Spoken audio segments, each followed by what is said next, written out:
Before we start constructing polygons, let's do a little bit of a review about some terminology that we'll be using. Remember that the number of sides or the number of vertices give a polygon its name. And we said that polygons that have sides from 3 sides to 10 sides, we are going to give specific names. And beyond 10 sides, we would simply call a polygon an n-gon. So a 13-sided figure would be a 13-gon, for example. We had some specific names for triangles that were based on the angles we saw in the triangle and the sides that we saw on the triangle. Now we've already done some constructions for 2 of these types of triangles. We've constructed isosceles triangles before, and we've constructed equilateral triangles before.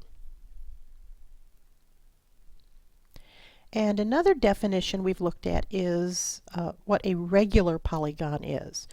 A regular polygon has congruent sides and congruent angles.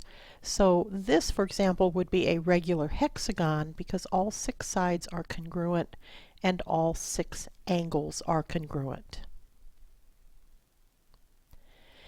These are the quadrilaterals we're about to construct. The square we've already constructed before, but we're going to do it again just as a review. And the other polygon we're going to look at making a construction of is a regular hexagon. So let's start with looking at constructing a square. We know that a square has some properties that make it a square. It has 4 congruent sides, 4 right angles, its opposite sides are parallel, its diagonals are congruent, diagonals intersect at right angles, and its diagonals bisect each other. When we're constructing a square, we don't have to be concerned with all of these properties. In fact, the only properties we're going to be concerned with in terms of making our construction are the fact that a square has 4 congruent sides and 4 right angles. So let's review how to construct a square. Now, since a square has to have 4 right angles, we're going to start by constructing 1 right angle. So remember that in order to construct a right angle, if we can construct a perpendicular bisector, we will have constructed a right angle.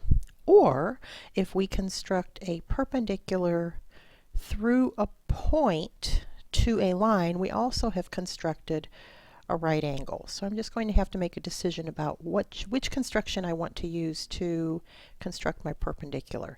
So I think what I'm going to do is just make a line segment and construct a perpendicular bisector to that line segment. So I'll put the point of my compass on the left end point of my line segment, make arcs above and below, and on the right end of my line segment, make arcs above and below. This is a construction we've done many times. And then I have my 2 intersections of my arcs. I can connect those up, and I have a perpendicular bisector of that line segment. Now I want to construct a square, and I know that a square has 4 congruent sides. So what I'm going to have to do is make a decision about how long I want those sides to be. I think I'm going to extend this line segment just a little bit so I can make my square just a little bit bigger and you can see it better. Alright, so let's make a decision about how long each side of the square is going to be. This corner, remember that's our right angle, that's going to be one vertex of our square. Let's suppose I want another vertex to be right here. So in doing that, I've made a decision about how long each side of my square is. So I'm going to have to measure that length with my compass. So I'll put the point of my compass here, and I will measure out to that point, which is another vertex on the square, and that's how long each side of the square will be. So from this point, I'll make an arc through my horizontal line segment, and where that arc intersects the line segment is my 3rd vertex of the square, and this same distance which is, remember, the length of all the sides of my square, I can measure from this vertex as well as this vertex. And where those two arcs meet, I have the fourth vertex of my square. So now all I have to do is connect my vertices. And remember, since I did not change the setting on my compass, I know that the distances between all those arcs that I've just drawn is exactly the same, which means that these four sides are congruent. And since we started with a right angle and we constructed those four congruent sides, that assures us that we also have four right angles. So what has caused this to be a square is that we have constructed four right angles and we've constructed four congruent sides. So remember that even though these polygons may have lots of properties that we can assign to them, we don't need to use all of those properties in order to make our construction. In this case, for the square, the properties that we used to construct the square were we constructed one right angle at first, which allowed us to construct four right angles, and then we constructed the four congruent sides. So our next construction is going to be a rhombus.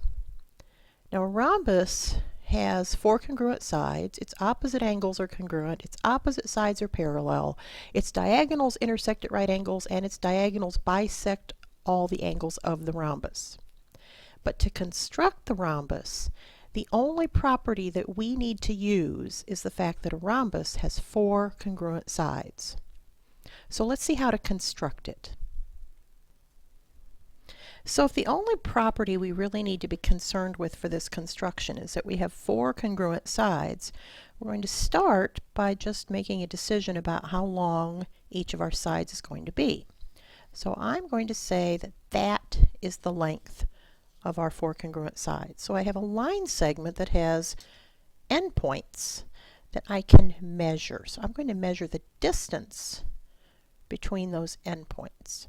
And as long as I keep that distance the same, I will be able to have four vertices that are this same distance from each other.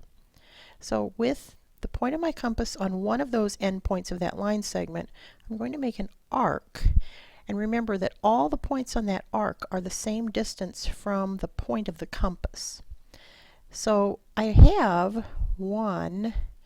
two vertices of my rhombus, and I know that the third one is somewhere up here. And since I haven't said how big this angle needs to be, that's in an interior angle of the rhombus, I'm just going to make a decision about where another point of my rhombus is. Let's say it's right about there. So remember, that point is this same distance from this vertex. Now another point is out here somewhere, and it's that same distance from the point I just drew. And that point that's out here somewhere is also that same distance from this end point of the line segment. So I'll make another arc like that. That intersection defines the fourth vertex of the rhombus. So if I connect up these remaining vertices, what I've got is a quadrilateral that has sides which are all the same length. I never moved the compass at all. It was always at the same setting. So that means that all these sides are the same length. So I've used the property of a rhombus that says a rhombus has four congruent sides. Now because I constructed a quadrilateral with four congruent sides, I have a rhombus, which means automatically the opposite sides are congruent, the opposite sides are parallel, the diagonals intersect each other at right angles, and the diagonals bisect the angles of the rhombus. But the property of a rhombus that I used to construct the rhombus was simply that it has four congruent sides. A rectangle has opposite sides that are congruent, four right angles, opposite sides that are parallel, and diagonals that are congruent. The properties of a rectangle that we need to use to construct it are the first two properties we see here. Opposite sides are congruent, and it has 4 right angles. So let's see how to construct a rectangle. Now, just like with the square, a rectangle does have 4 right angles, so we have to start this construction off by constructing 1 right angle. And if we can do that and build the rectangle around it, we will be able to construct 4 right angles within our construction. This time, just so that we can kind of review this, I'm going to construct this right angle a little differently. I'm going to draw a line segment and put a point on this line segment that I'm going to decide is one vertex of my rectangle. But I need a right angle to be formed at that vertex. So I want to construct a perpendicular to this line segment through that point. So I'll do that by putting my point of my compass on that point and making arcs the same distance away from it on either side. And then I'm going to spread my compass a little bit bigger so that I can now put the point of my compass on each of those intersections and make arcs below my line segment. I could go above, but I'm choosing to go below. And where those arcs intersect gives me another point, which I can then connect up with the point that was on my line segment. And when I do that, I will have constructed a perpendicular through that point to that line segment. That corner is going to be one corner of my rectangle. One vertex is right here, this point that we started with. Now I have to make a decision about how long each of the sides of my rectangle are. So, well, I'll tell you what, I've already got this arc here. So I'm going to say that that is one vertex of my rectangle. I could have put another vertex anywhere here. I'm just going to choose that for convenience sake. And let's say I want the other side of my rectangle to be a little longer. So I'll put a point right about there. Now, I haven't been told how long these sides are. That's why I'm just kind of arbitrarily finding a point up here and saying that's where one vertex of my rectangle is. Now remember, we have another property of rectangles which says opposite sides are congruent. So I know that the shorter side of my rectangle is this long. I need that same distance to be measured up here. So I'll make an arc with the point of my compass on this vertex. And I know that the longer side of my rectangle has the distance from this vertex to this vertex. So that's the longer side, and that same distance has to be from this vertex up here to wherever this vertex is. So I'll make another arc. That intersection defines the last vertex of my rectangle. So now if I connect up those vertices, I'll have a rectangle that has 4 right angles. Remember, we constructed the first one. The other 3 occur naturally as part of the construction. I know that this side and this side are congruent, and I know that this side and this side are congruent sides. So although a rectangle has these 4 properties, the only 2 properties I needed to use to make the construction was I had to construct the 4 right angles, which I did by first constructing a right angle, and then the other 3 came about naturally as part of the construction, and then I had to construct opposite sides that were congruent. The last quadrilateral we're going to construct here is the parallelogram. Now the properties of a parallelogram are that the opposite sides are congruent, the opposite sides are parallel, and the opposite angles are congruent. The only properties we need to be concerned about to construct the parallelogram is just this first one. If we can construct something that has opposite sides that are congruent, we'll have a quadrilateral that is a parallelogram. So let's see how to do this one.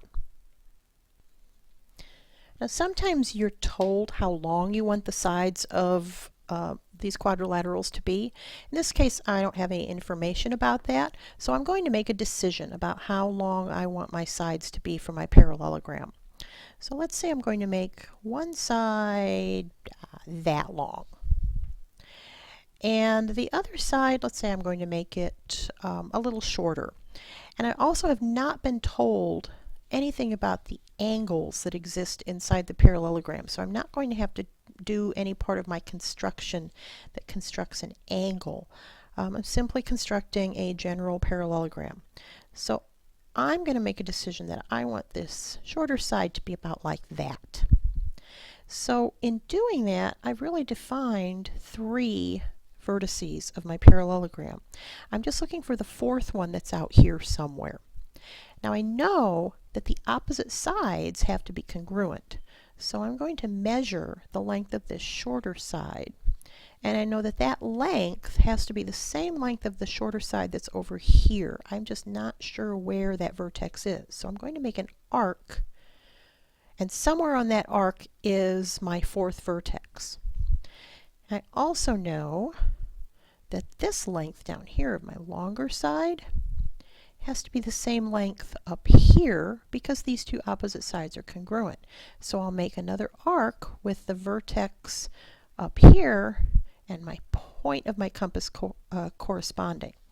So now this intersection is defining the 4th vertex of my parallelogram, which is all I need to finish the construction. I'll just connect up these vertices,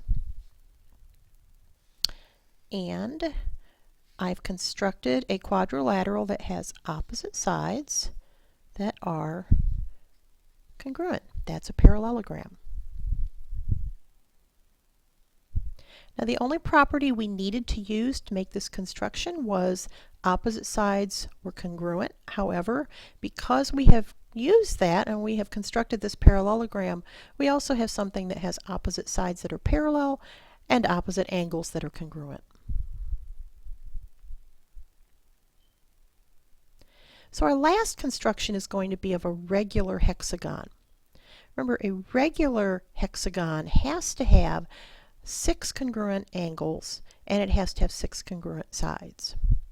In order to make this construction, all we really have to be concerned about is the 6 congruent sides. The way we're going to construct this will assure that once we've constructed the 6 congruent sides, that we will also have 6 congruent angles. So what we're going to start with this construction is actually a circle, which might seem a little bit strange. We're trying to make a construction of a hexagon, which has sides that are all line segments, but there's some interesting properties that you'll see come about because we're using a circle to start our construction. So I'm going to make a point that defines the center of my circle, and then, and this may be tricky to do without getting in the way of the camera, but then I'm going to construct a circle that has that point as its center. Almost have it.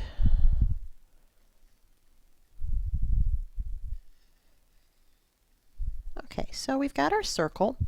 We know where the center of the circle is, and we know that this distance from the point of the compass to the marker, in my case, is the radius of the circle. Now I'm not going to change the setting on the compass at all during this construction. And the 6 vertices of the hexagon are going to lie on the circle. So the first thing I'm going to do is just pick any point on the circle. It doesn't matter where. I'll go right here. That I'm going to say is my first vertex of the hexagon. Now this radius of the circle is also going to be the length of each side of the hexagon. So if this point is one vertex of the hexagon, then I know that the next vertex has to be that same distance from the first vertex. So I'll put the point of the compass on that point and make an arc that goes through the circle. The arc that I just made, where it intersects the circle, is my second vertex for my hexagon. So I'll put the point of the compass on that vertex and make another arc through the circle. That intersection is my next vertex of the hexagon, and I'm going to keep going around the circle this same way. Every time I make an intersection, it defines another vertex of the hexagon that I can then use to make the next intersection that defines another vertex of my hexagon. And I'll keep going all the way around the circle until I finally have 6 points. And in fact, this distance from the last point to the first point is going to be the same as the distance between all the other points. So those 6 points define the vertices of my regular hexagon. And if I connect them up, I'll have my regular hexagon constructed. Now you may be wondering how I know this is a regular hexagon, because we know in order to be a regular hexagon, all of the angles have to be congruent as well. We know we've got 6 congruent sides, but how do we know we have 6 congruent angles? So after I get this drawn, I'm going to show you where those congruent angles are coming from. All right, so there's our hexagon. We are done with our construction. We've got our 6 congruent sides right here. Now, here's why we know we have 6 congruent angles as well. Remember, we did not change the setting on the compass. So this distance that we used from here to here is the same as the radius of the circle. So if you look inside this hexagon, and I'm just going to kind of do some dotted lines here. If you look inside the hexagon and think about these distances, this distance is the same as this distance. That's just the radius of the circle. Same thing over here. We've got the same distances between these vertices of the hexagon and the center of the circle, which let me make a little bit bigger so we don't lose it in this. So there's the center. And same thing here. If I connect up these vertices, I'm actually drawing a diameter on the circle, aren't I? But I'm connecting up vertices on the hexagon. So remember, we made these sides of our hexagon congruent. So how do we know the angles are congruent? Well, if you look inside here, what we've got is 6 equilateral triangles. And we know that an equilateral triangle has 3 congruent angles. So that means this is a 60-degree angle, this is a 60-degree angle, this is a 60-degree angle. And so is this one, and so is this one, and so is this one. So what we've got inside this hexagon is just a whole bunch of equilateral triangles which each have angles that measure 60 degrees. So if that's the case, what's happening to the angles in the hexagon? Well, for example, this angle right here is 120 degrees. It's 60 degrees plus 60 degrees. This one's also 120 degrees. This one's also 120 degrees. All the way around, because what we've actually done in making this construction is we've constructed these 6 equilateral triangles which were put together to form the regular hexagon that we were constructing. So just like with the other constructions that we did, the constructions of the quadrilaterals, you can see that the property that we use to construct the regular hexagon is that it has to have 6 congruent sides. But because we constructed it within this circle, that assured us that we also had the 6 congruent angles.